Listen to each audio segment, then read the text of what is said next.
Sa number 2, ₱220 million nga construction sa Bacolod City Health Complex sa Bacolod ang gininaugurahan. Kabahin ini isang tikang agud mangi isa ka healthcare hub sang pungsod ang syudad. Yari ang report.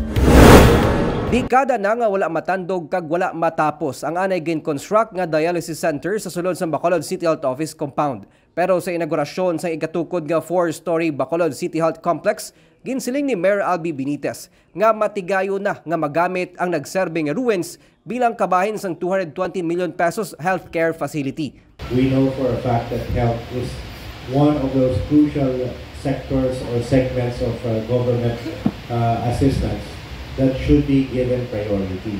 And seeing it, it's about time na patagumunta. Maging kalakip sang pasilidad ang mga state-of-the-art equipment nga magapasanyog sa healthcare system sa syudad. Much pride and gladness that CHO will finally be enhanced, beautified, and improved for the change for a better Bacolod.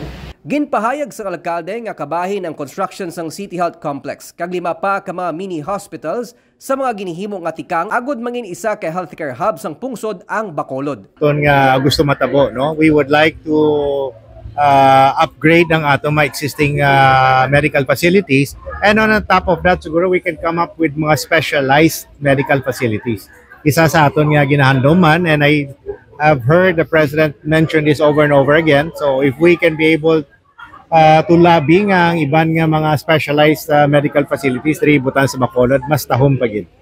But so far, no, ang atong mga facilities labi na gid sa mga local government, no, amat-amat na dugang, amat-amat na upgrade. Nagapati si Dr. Razel Nicahao nga among Regional Director sang Department of Health sang Negros Island Region nga dako ang potensyal sang syudad kag sang bilog nga isla nga mas mapasanyog pa ang healthcare services bilang isa ka rehiyon. Now we will have a dedicated, team here, physically here in the region to do all of the planning and the technical assistance. I'm sure that was one of the issues why this was raised. No? Kasi kunyari, dati si Oriental have to go pa to Cebu, si Occidental have to go pa to Iloilo. But now we are physically in one island to work together. The other opportunity is maximizing the strength of both Occidental and Oriental to work together.